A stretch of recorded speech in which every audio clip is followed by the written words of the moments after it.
What's going down, everybody? Welcome back to the station. Welcome back to the channel. It's your boy Ray G, joined as always by my man Jay Rich, here to talk some NFL prop plays over on Prize Picks for this Sunday, October 23rd, 2022, Week 8 NFL slate.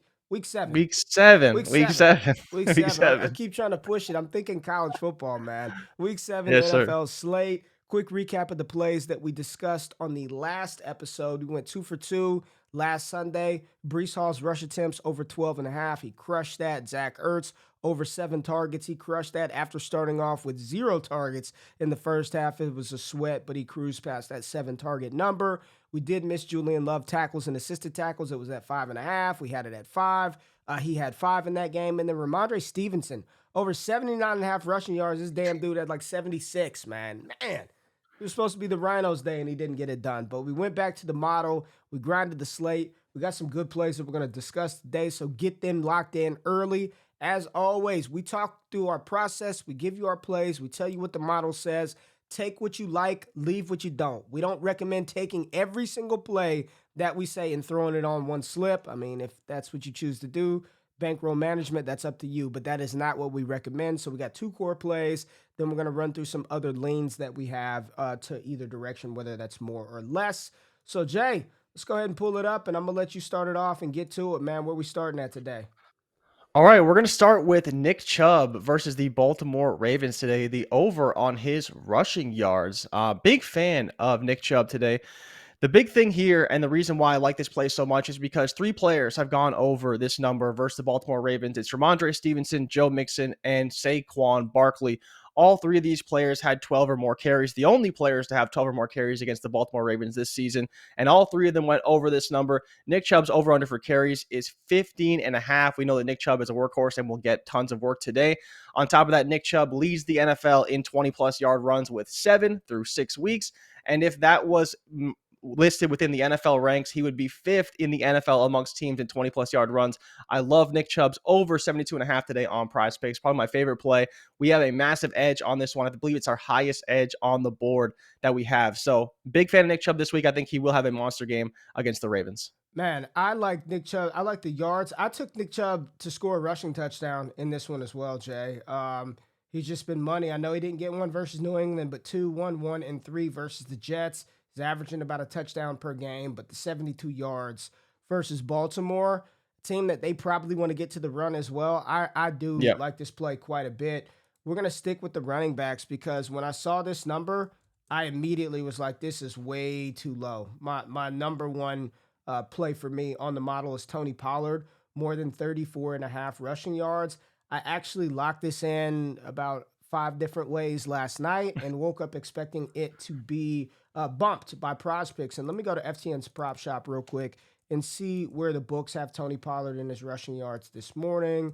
See how much longer they're going to hang in there. So, yeah, 35.5, 36.5 on various sports books. So, to get this at 34.5 on Prize Picks, sign me up. Detroit right now is currently a bottom 3 team. I think they're the worst team in the NFL in allowing yards per attempt to the running back. They give up over 164 yards per game on the ground, which is bottom 3 in the NFL. We know Dak Prescott is back this week, but I think they're going to continue to utilize Tony Pollard. His snap share, it's crazy. His snap share has only been about 30-40% over the last 2 weeks, but when he's in the offense, he is getting his rushing attempts and he's picking up chunk yards, averaging over 5 yards a carry.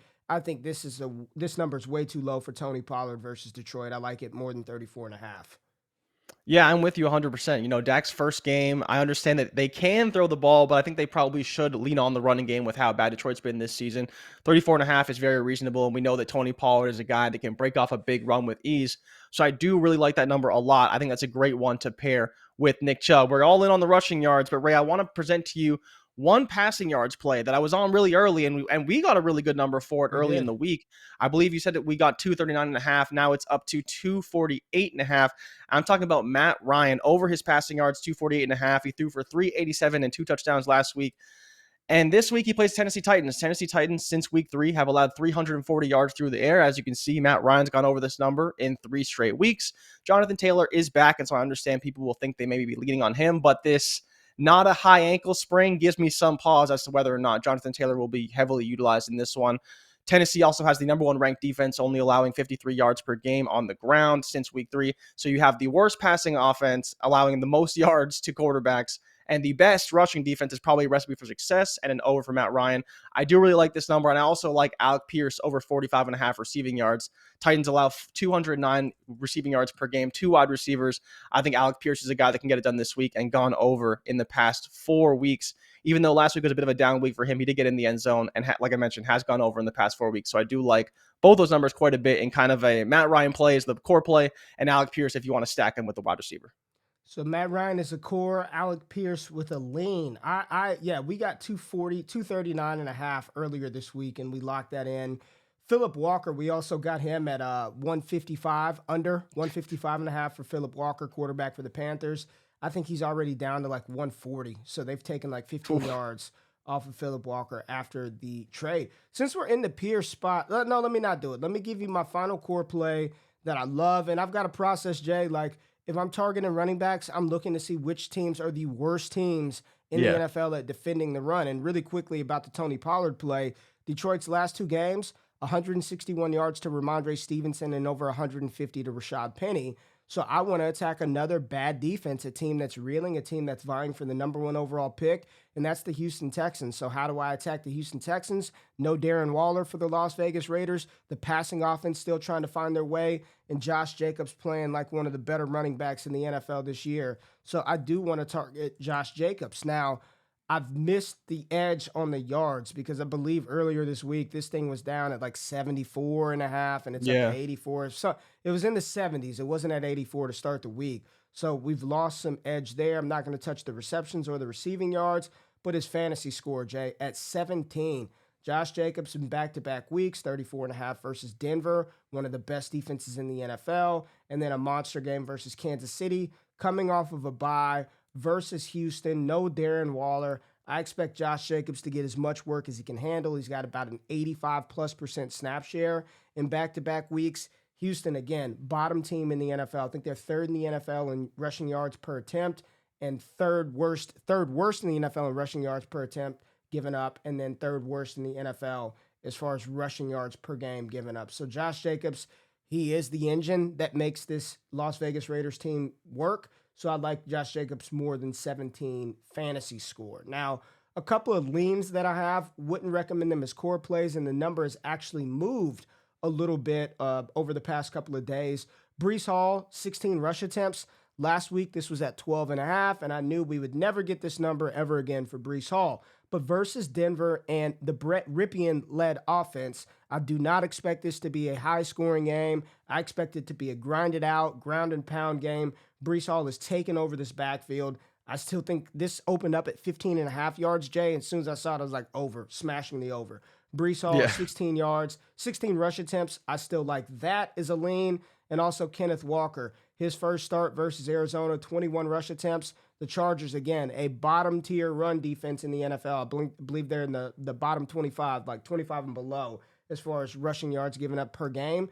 Kenneth Walker in Seattle, run. Now, you know, the Los Angeles secondary with Derwin James, Asante Samuel, they're pretty decent in pass coverage, but I fully expect Kenneth Walker to get 16-plus rush attempts in that game. So those are some leans, Breece Hall and Kenneth Walker's rush attempts today. Yeah, no, I like both those quite a bit. Can I interest you in Austin Eckler? Because he's someone that I was looking at a lot lately, and that's for him, it's the fantasy score. I believe it's at 19 still. Yep. And so you see just how many passes this guy is catching week after week, and I'm like, man, like, he really should probably hit this number. And again, a guy who can still prone for a 2 to 3 touchdown game at times. This is one that I'm looking at quite a bit. It's one of the ones that popped in the model for us as far as fantasy scores is concerned, going the more on Austin Eckler's fantasy score. He's just been a monster. You know, it started off really slow, but over the past 3 weeks has been slowly getting more and more work. Now, Keenan Allen, we're still waiting on the status of him. I believe he's a game time decision. Yeah. But in the absence of Allen, Eckler has been catching dump offs like crazy and has been playing really, really well. And lastly, Ray, we are seeing the return of one starting quarterback this week, and that is Miami Dolphins quarterback Tua Tagovailoa. We love the overs for Jalen Waddle. We love the overs for Tyreek Hill. We're just not sure which one it's going to be, and we don't know if we can trust Tua. And that's the main reason why we're kind of not recommending these plays, but have been looking at them heavily. The 245.5 is a pretty modest number for Tua. He's playing against Pittsburgh Steelers. Pittsburgh Steelers are the number one defense in fantasy points allowed to wide receivers over the course of the season. Yes, they had one good week against the Bucs, but I don't believe they're going to be able to contend with Jalen Waddle and Tyreek Hill. So it really just comes down to health for Tua, but we do love the matchup quite a bit. In fantasy, I would be starting him. I think it's a great spot. It's just, what can you expect from him going forward? And do you want to place those bets on him? I don't think I could do it, Yeah, but I I think it's a can't very do it. interesting spot for him. I think it's a Yeah. very interesting spot because I think the do it matchup is this really week. good. I can't do it this week. I need to see him play. I know Pittsburgh is giving up a ton of giving up a ton of passing yards, but I just need to see it, man. Just need to see it. So the core plays, we have Nick Chubb more than 72.5 yards, Tony Pollard more than 34.5, Matt Ryan more than 248.5, and then Josh Jacobs more than 17 fantasy score. And Jay, I really do like that Austin Eckler call. It's funny because last Thursday, I believe the Chargers were on Thursday Night Football. They had Austin Eckler's receptions prop up, and it was only 4, and he had like 10 in the game. And they have not Oh, given it was us the Monday night. reception. It was Monday night. They Yeah. have not given us the Austin Eckler. Reception Projections prop. have changed. Look at that. They bumped up Josh Jacobs live. Okay? Oh, They bumped it up live. that's It was okay. at 17. It said 17.5 now. I still think it's all right. I still We think have it's in him play. for 20. Yeah, So so get even it at in. even Look at 17 and a that. half, it's still good. As we're doing the show live, they updated the Josh Jacobs line. But I do like Austin Eckler's fantasy score as well. He's going to catch a ton of passes. If Keenan Allen is out, I think you can lock that in as, hey, man, 5 core plays. I wouldn't mind that. And then Nick Chubb's rushing touchdown. We do lean overs on Kenneth Walker and Breece Hall rush attempts as well. So there you go. A lot of stuff that we talked about today. As always, take what you like, leave what you don't like. Most importantly, comment below. Let us know what you think about these picks. Let us know what you're rocking with today. And leave a thumbs up button. We don't make you pay for picks. We walk you through our process. We give you our analysis. Hit the thumbs up button. Subscribe, like the content. If you tail, give PrizePicks hell. And if we fail, do not bail. Make sure you're tapped in. We got NBA prop plays. We got college football prop plays. All types of stuff. Monday Night Football. So y'all enjoy the games. Good luck and good night. We're out. Peace.